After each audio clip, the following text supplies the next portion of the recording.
Welcome to Builders of Greece, this new city builder, classic city builder. Think about Caesar or Pharaoh that has just been released in early access. Now, I have played the game basically from start to finish in its current state, and you can check this out in the video description below. But now that I've finished the game, I did also wanted to do a quick review of the game in this current state. Basically, should you buy it now? So let's start with the pros. This is a city builder. If you're looking for a city builder, this is a city builder. You're going to build houses. In your houses, you're going to have people. You're going to have to solve their needs. So they need food. There's different types of food. They're gonna want luxury goods. With luxury goods comes more happiness, more taxes, right? There's different types of taxes. Once you have unlocked a couple of things, you can upgrade these cottages into houses where you get basically access to a second tier of population. This second tier of population will have new needs, will also give you more taxes, will be able to do more advanced jobs, and so on. You can go into then a third tier of population. This is the limit right now. There's only three tiers, with 10 different sort of goods needed over here. And of course, those goods are also linked to production chains. If I go over here, you can see these are all production buildings that get more and more complex. For example, if I look over here at the jewelry will require tool, gold and silver. Now the gold and the silver actually just come from mines, but the tools is another production which requires bronze, and then the bronze will require copper and tin. So you're going to have complex production chains, and that's great, right?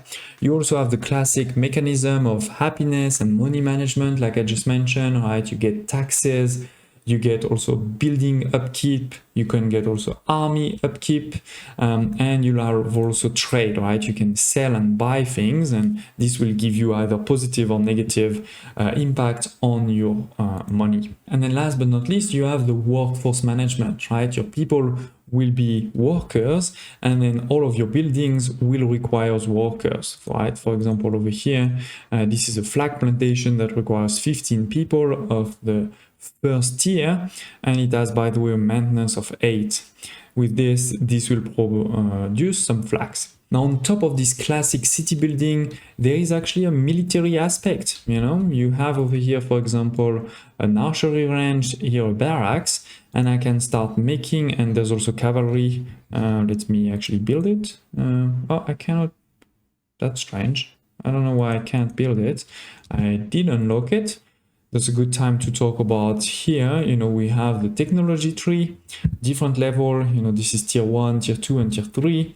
These different tiers will require different buildings. We have the Sophist house for tier 1. We have the library for tier 2 and the academy for tier 3. But yeah, you unlock, those tiers, and then you click on on research. It's gonna cost you some money, some resources sometime. For example, this one over here, right, will require some clay and tools, but on top of this also some knowledge points. And then based on how many of these buildings here you have, you're gonna be generating those knowledge points.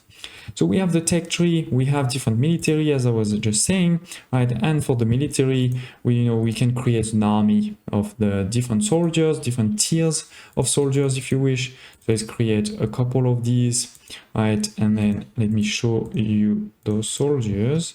So sometimes it's a bit finicky. I don't know why. Why is it not moving? Here it is. So they're moving into position. Now I have only been attacked once. You can look at it in the let's play.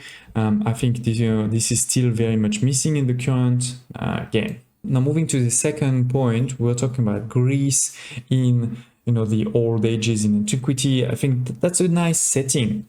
I would say though that being an Anno fan, I think this is also a setting that's perfect for something like multiple islands and actual real trading with different islands, and that's not here.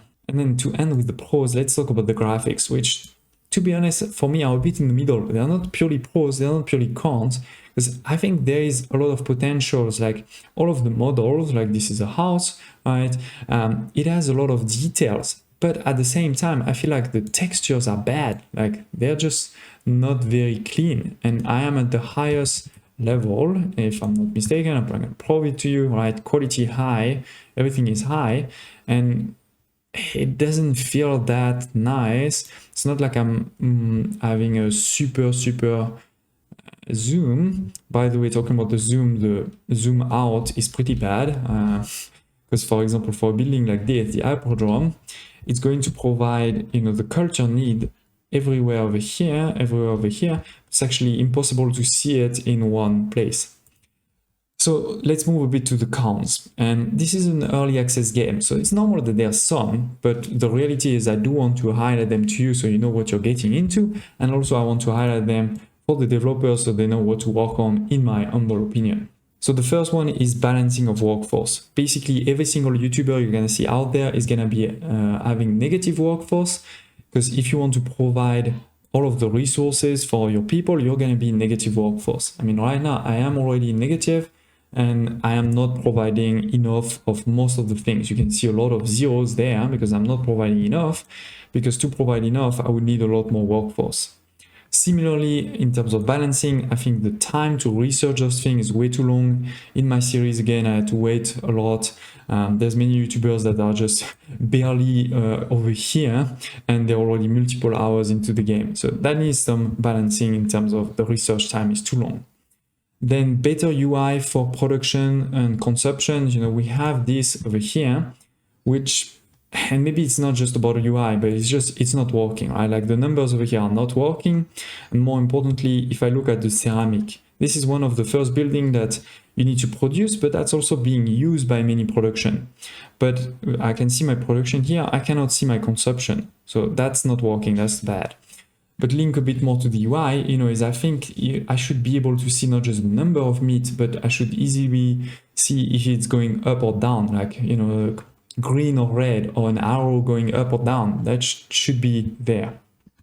Similarly, talking about those resources, by the way, it is good that you can choose which one you want to see there, right? But I should be able to see more, like this is really not enough. Sort of linked to all of this also is I can't see production rates when I'm going to build things. You know, it never says, it tells me the maintenance cost, but it doesn't tell me what it's going to produce. Is it going to produce 1 per minute, 5 per minute?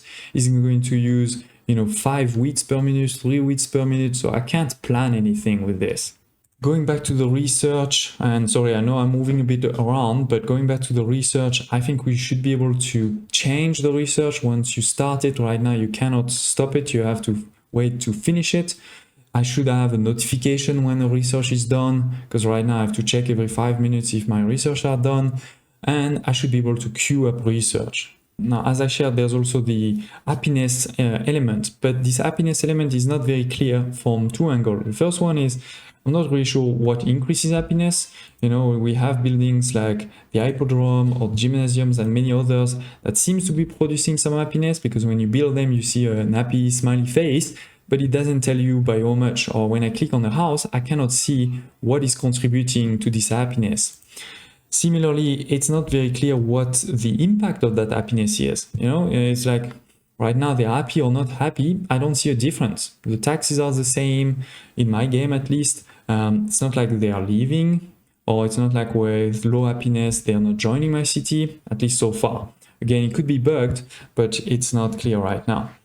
There's also a few other small bugs that I'm not going to mention, but most importantly, you know, to conclude this review, for now, for me, the big problem right now is replayability.